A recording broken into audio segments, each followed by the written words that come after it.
Good morning. I'm in the kitchen this morning making some biscuits. We're going to end up making ham biscuits with these, but they're also good just plain. Last night I made the dough. It's a very sticky dough, and you need to realize that you don't add more flour because it's sticky. You just let it sit in the refrigerator overnight, and then it's beautiful to work with in the morning. I covered it with a piece of foil, plastic wrap on top of the bowl, and then some directly on the surface of the dough. Now, let's just take about half of this, put a little bit of flour down on the board, or the top of the counter. I don't have a board. Just enough so it won't stick. But I think you can see that this is kind of sticky, but it's airy also. See how it comes off of the blade there? Very sticky. Have my pan ready over here. I'm going to flour my hands.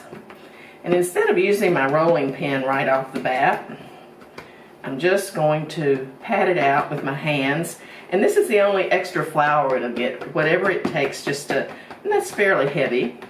Remember, not too thick, but a very light roll of the rolling pin just to get it even.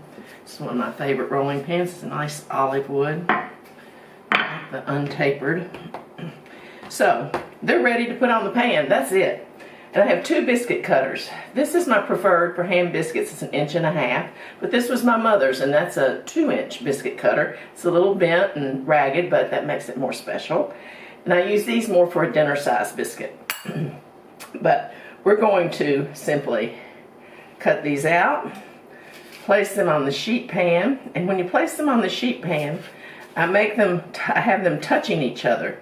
This will give you a softer biscuit.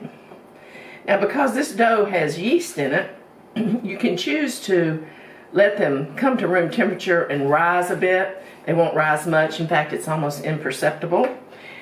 And that way you'll have a little taller, fluffier biscuit. But I tend to like them to pop them just straight into the oven. It's your choice.